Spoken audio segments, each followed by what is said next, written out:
Hi, I am Dimitri Argyros from Sylvan & Young Private Wealth, and I'd like to welcome you to a new episode of Behind the Wealth podcast. We explore, investigate, and analyze topics of wealth creation.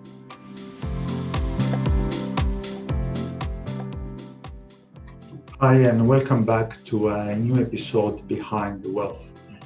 Please note that whatever we say today, it is a general advice and not a specific advice. And if anything we say resonates with you and you need to ask a professional, please ask your accountant or your financial planner, or give us a call in the office. Today, I would like to talk about building your wealth, but also live your life.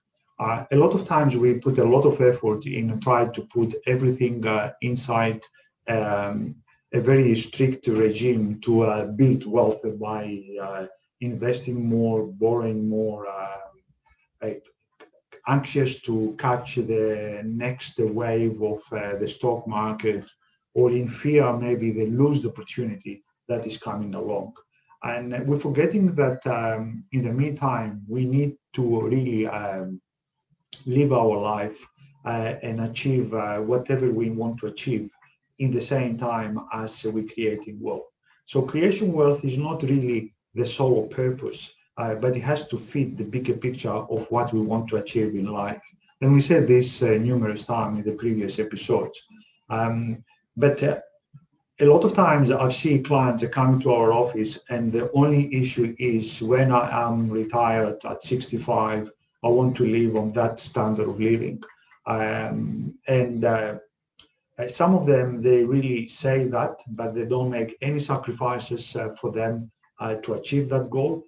And some other, I would say fewer than the first group, they do too much sacrifices and too much concern for this magic retirement age and creation of wealth. It's difficult to build up a balance, but it is very important to be aware that we need to have a balance in how much we want to sacrifice today for the future benefit, and how much we can enjoy today in case there's no a long future in front of us and nothing we can do about that, and nobody knows his own destiny and his lifespan exactly. The other point I would like to say is the characteristic of one of the characteristics of the people who building great wealth. It is the following: that actually it came across to me when I was reading a book, Atomic Habits, from James Clear, and he said that don't try to be the smarter person in the room, but just be in the right room.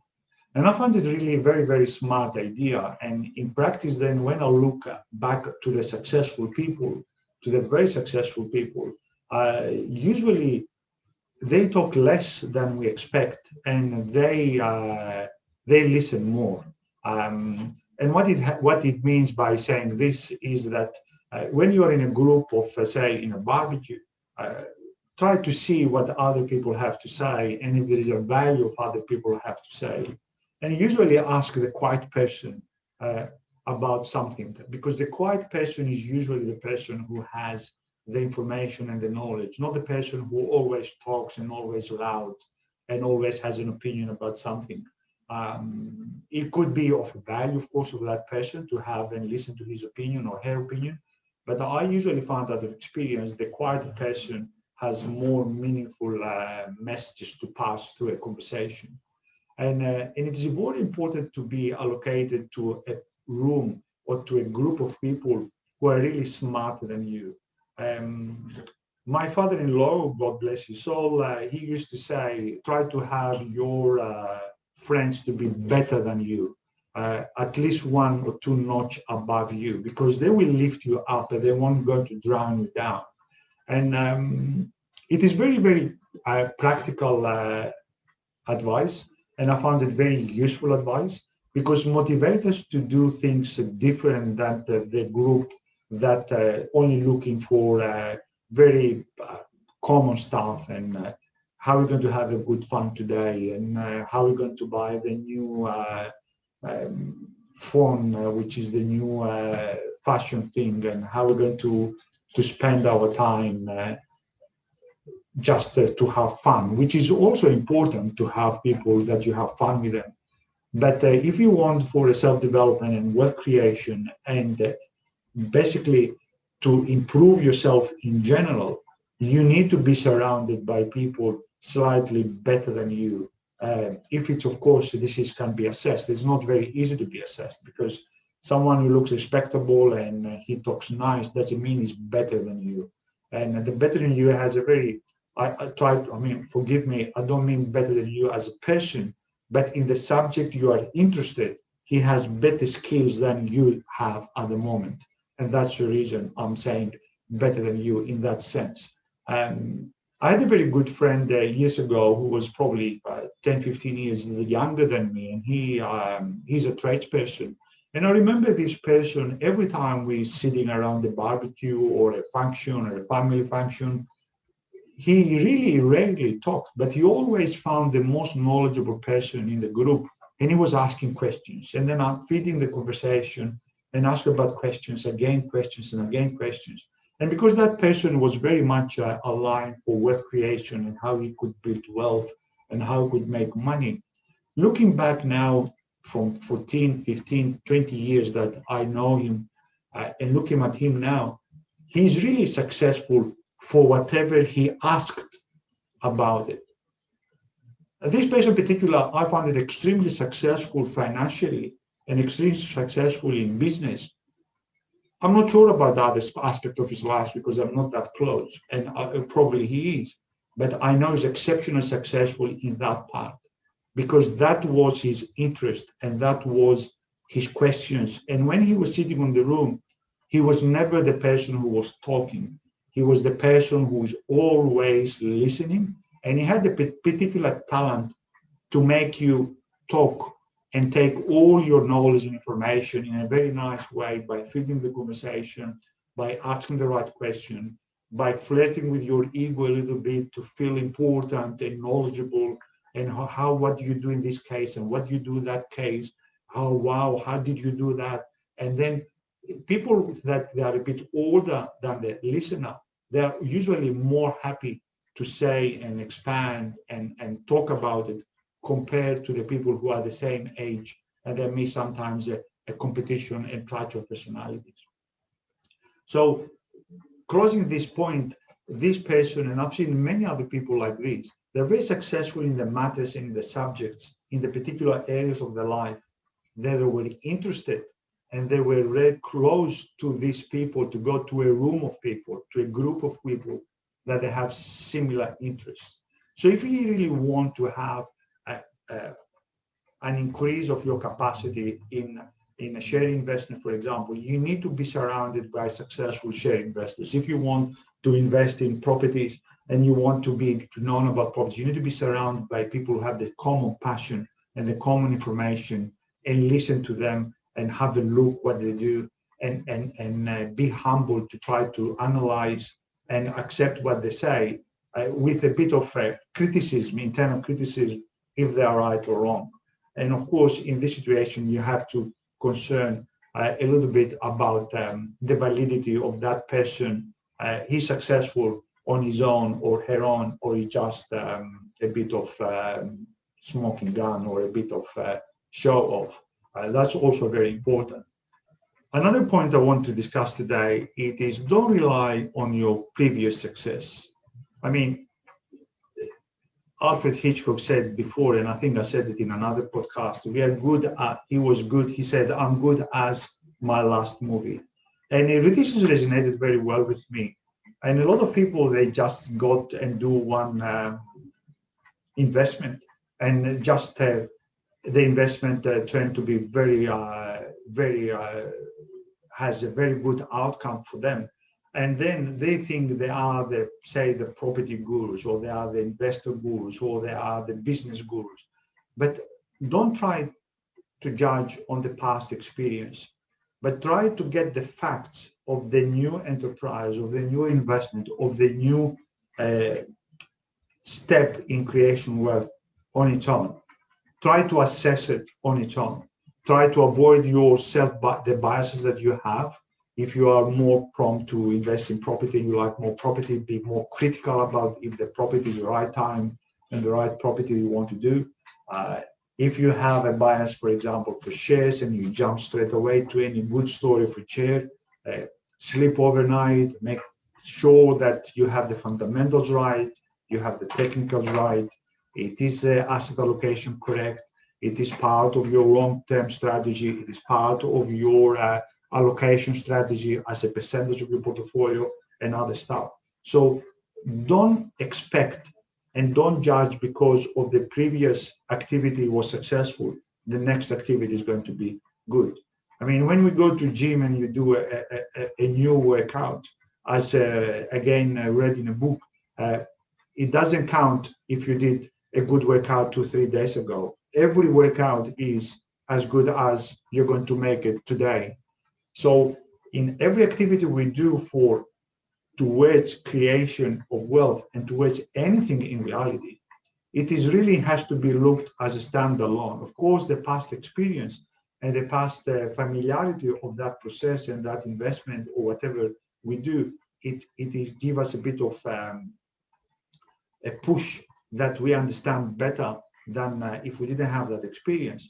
But don't judge and skip the process of investing as it is your first investment. For example, we drive a car, straight away when you drive the car, you put the keys or you press the button and you have to release your handbrake and you look right or left over the mirror, over the shoulder to leave the space you are. In the beginning, we do it as a part of really very deliberate action, 1, 2, 3, 4, 5, till we get the practice to do it almost subconsciously. But at the end of the day, we still need to do it every step, every time to avoid accidents. Because if somehow my subconscious mind doesn't work very well and I don't look over the shoulder as I'm leaving my curb, a car can hit me on my right and we have an accident and I'll be in fault, not the car is coming. And at the end of the day, my car is going to be damaged and I go through the process to repair it. If I have or if I don't have insurance, it's still pain in the neck. So the process is the same. When you're a beginner in investing, you need to do all the steps to make sure safeguard this investment. But because you've done investment number 1 and it's successful, don't rely the second time to be equally successful because the first one was successful. Still, you need to achieve all the steps one by one for you to be successful. Don't do shortcuts on the second investment or the third investment. As this, you could be very in disadvantage for your performance as for the investment. So the moral of today's podcast is try to live your life with the values you have from today, and in the meantime, try to create the value you want, the life you want for your retirement, and through building your wealth. So what I'm trying to say, try to live a life that you admire from today. Even if you cannot do everything you want from today, do a small proportions of these little things that you admire. So if you admire charity, do a little bit of charity. Don't wait to retire to be a full-time volunteer. If you admire helping others one way or the other, do a little bit now. If you admire having an expensive car because that's your thing, then buy a little bit expensive car, not too much, something inside that you afford, and enjoy the ride from now, even if it is not the car you want to buy from now. If you want to eat in a restaurant and that's your lifestyle, you dream 5 days a week, probably have 1 day a week or 2, and then towards building the retirement to have every day eating in restaurants. I just make an exaggerated example. But what I'm trying to say, as you build up your wealth and your retirement life, try to live your life according to your values and your purpose of life from today. And in the meantime, with small sacrifices, build your life that you dream and you expect to live when you are older and in retirement. The other point we discussed today is trying not to be the smartest person in the room, but try to be in the right room with the right people. These right people, they will give you new ideas, new momentum, a new way of thinking, expand the horizon of how you see things. And don't try you to be the person who dominates every discussion, but be the person who listens more than anyone else. The person who listens more than anyone else, he has the time to see the other person, to absorb what he says, how he says it, in which way he says it, and then makes it his, whatever the value, he sees value in the other person's conversation. But we are busy talking, and I do this mistake many times, in keen to keep a conversation and to be polite. We intend to talk and say more than we need. But I find that for people who are better listeners, they go in life a lot quicker and ahead of other people than the people who always talk. Because when you talk, you can't think really much except what you have to say in the next few seconds. But when you listen, you can absorb what the other person says, and not only in words, but on his body language, on his way he looks at you, the way he passes the message. And this is, I think, a benefit as well. And the third point we discussed today, it is the past success is not guaranteed for the future success. So everything you needed to do in the first success, you need again to do it in the second and the third success. And I use the example of when we're driving and we leave the curb of the car. And I use the example of the car. So this is for today. If you have any questions, please give us a call in our office, 0296007760, or email us at Dimitri at PW, P as private, W as well, at silveryoung.com.au, silver as the metal, young as the youth.com.au. Till next time, have a good day.